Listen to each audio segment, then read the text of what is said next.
Kumusta po kayo? Bago po ang lahat, first things first.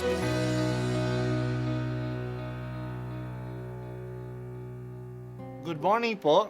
Sinisimulan po natin ngayon ang first things first. At dito po, tinatalakay natin sa unang bahagi ng umaga natin ay ang first readings na binabasa po sa banal na misa.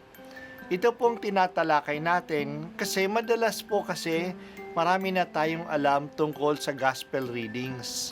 Pero konti po ang nagsasalita sa first readings. Pero ang first readings, bahagi din po yan ng Biblia, ng banal na kasulatan. Kaya susubaybayan po natin ang mga first readings, basahin po natin at kuminsan kailangan ng basahin ng 2 o 3 beses bago maintindihan kasi hindi po tayo familiar sa mga istorya at sa mga kaisipan na tinatalakay dito.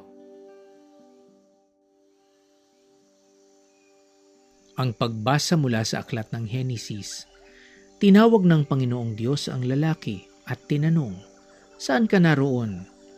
"Natakot po ako nang marinig ko kayong nasa hardin. Nagtago po ako sapagkat ako'y hubad." Tugon ng lalaki, "Sinong may sabi sa iyong hubad ka?" Tanong ng Diyos, "Bakit? Kumain ka ba ng bungang ipinagbabawal ko?" "Kasi pinakain po ako ng babaeng ibinigay ninyo sa akin."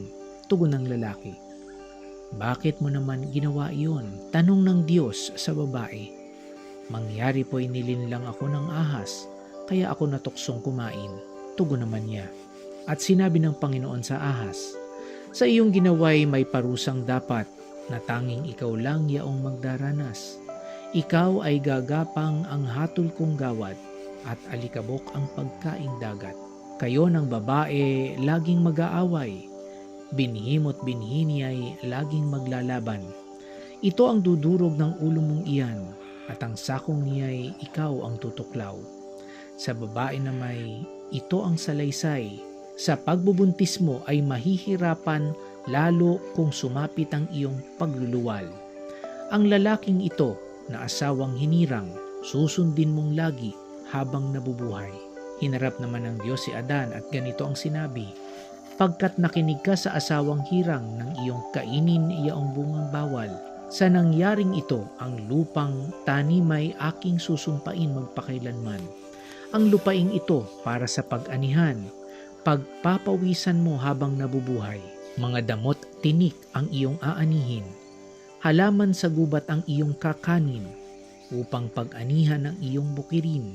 Magpakahirap ka hagang malibing, yamang sa alabok, doon ka nang galing, sa lupang alabok ay magbabalik ka rin."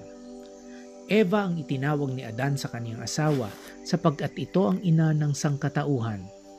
Ang mag-asawa ay binigyan ng Panginoon ng mga damit na yari sa balat ng hayop. Sabi ng Panginoon, "Katulad na natin ngayon ng tao, sapagkat alam na niya ang mabuti at masama. Hindi na siya dapat tulutang kumain ng bungang kahoy ng buhay, at baka hindi na siya mamatay.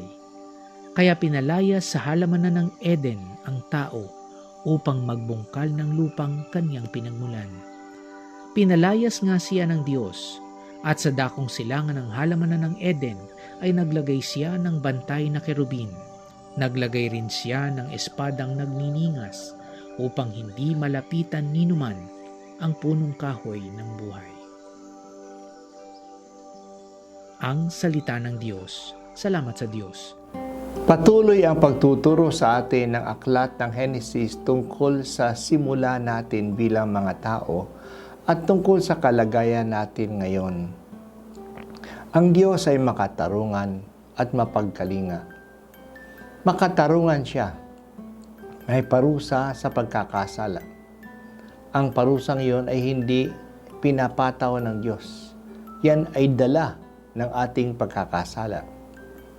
Ang parusa sa ahas ay gagapang siya habang buhay at palagi siyang nasa alikabok.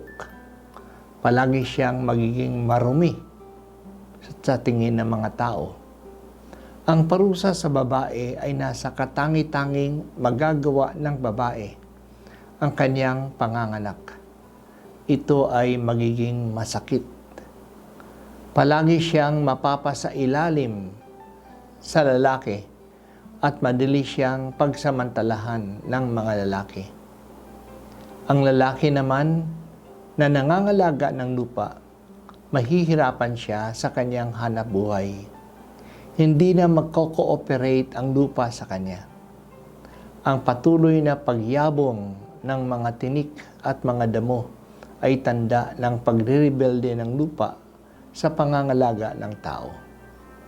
Kaya mahihirapan siya at mapapawisan sa kanyang pagtatrabaho hanggang siya ay mamatay at bumalik sa lupa. Pero patuloy pa rin ang pagkalinga ng Diyos kahit na nagkasala ang tao. Hindi niya tayo pinabayaan.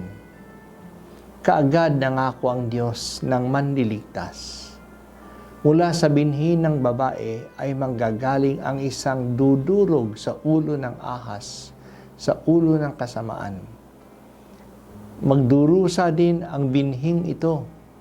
Tutuklawin ang kanyang sakong, pero siya ang magtatagumpay sa kasamaan. Sa halip na dahon lang ang pantakip ng tao sa kanilang katawan, ginawa sila ng Diyos ng damit mula sa balat ng hayop. Pati ang pagpaalis sa kanila sa hardin ng Eden upang mailayo sila sa puno ng buhay ay tanda ng kabutihan ng Diyos. Sa ating kalagayan ngayon na makasalanan, na nandiyan ang hidwaan, ang galit, ang pagsasamantala, ang sakit, ang bigat ng loob, sino ang gustong mabuhay palagi sa ganyang kalagayan? Kailangan tayong mamatay sa buhay na ito upang makapasok sa makabagong buhay kung kailan mai-enjoy natin ang buhay na walang hanggan. Kaya ang buhay na walang hanggan ay biyaya ni Jesus nung tayo ay nailigtas na niya sa kasalanan at lahat ng kasamaan na dala ng kasalanan.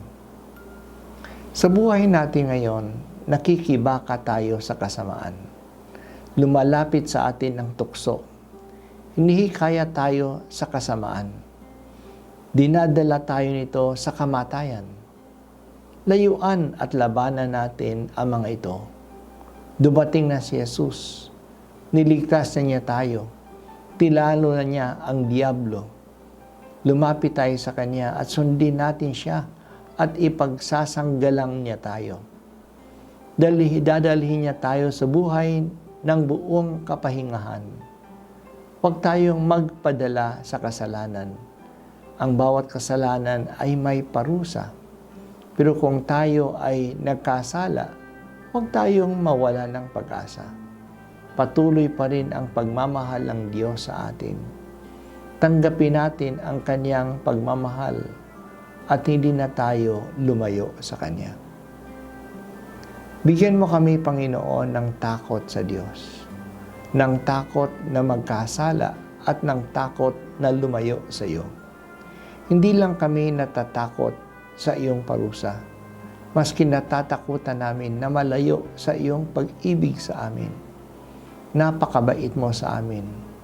Ayaw namin na suklian ang kabaitan mo ng anumang kasamaan.